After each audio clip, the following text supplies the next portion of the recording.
Now, hydrogen, it's the most common element in the universe.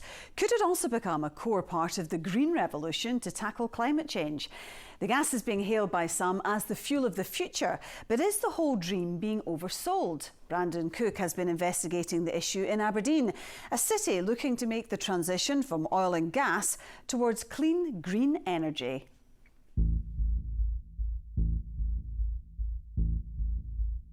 We have to transition our economy. We've got oil and gas on the back door.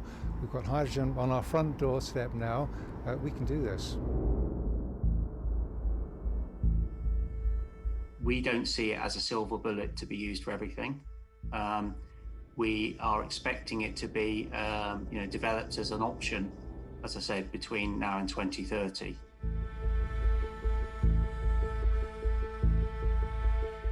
Where it falls down is when you compare it with the other options of getting to net zero, particularly electrification.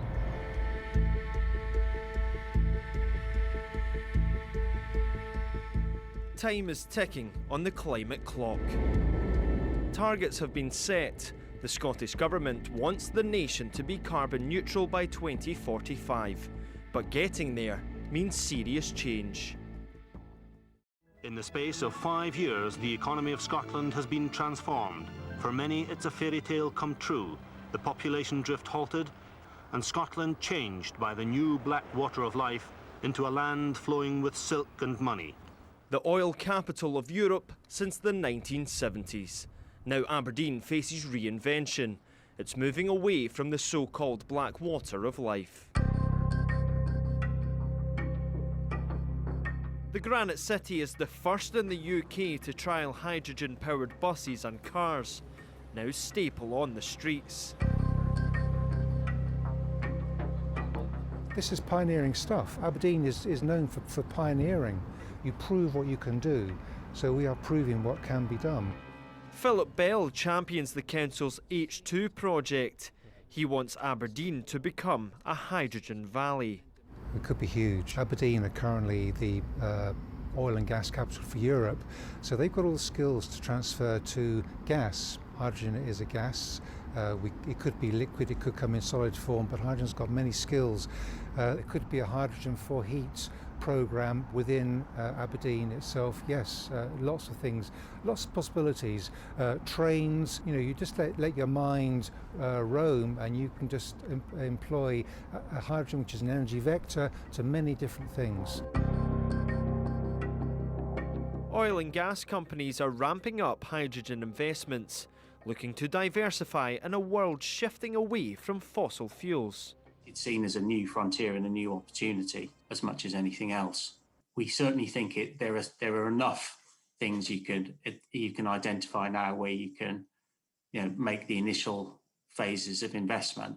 And as I said, some of these questions are going to play out over the medium and long term.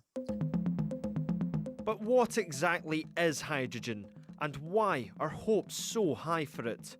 Well, it's the most abundant element in the universe, a non-toxic, colourless gas extracted from other compounds, that when burned, it only emits water. It could be piped through existing lines to heat homes, or turned to liquid and shipped around the world. The problem? Hydrogen is expensive to churn out. It's volatile, and right now most of it is being produced using fossil fuels. Blue hydrogen is the most common one. It derives from natural gas and emits CO2, but it's captured and stored, minimising the impact on the planet. While blue hydrogen is much better for the climate than natural gas, some environmental groups say that it's incompatible with a zero carbon Britain. So really, the ultimate goal is green hydrogen, but right now it's expensive, and some say it should only be used for industrial use, not for refuelling hydrogen-powered buses or hydrogen-powered cars. Superficially, there isn't apparently a lot to dislike about it until you start peeling back the layers.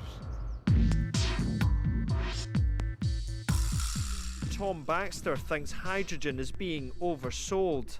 The senior chemical engineering professor says the target of mass green hydrogen is years off, And the focus now should be on technology already available. Hydrogen is good for many businesses. It's certainly good for the fossil business because hydrogen will be derived from fossil fuels for the next decade or more. Yeah. It's good for gas network operators. In fact, it's the only option gas network operators have. Hydrogen has a place. There's no doubt it has a place. Yeah. But it's not this panacea that politicians and others seem to be presenting. What other options do we have?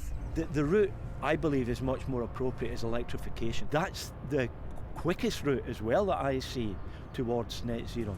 Hydrogen will take time.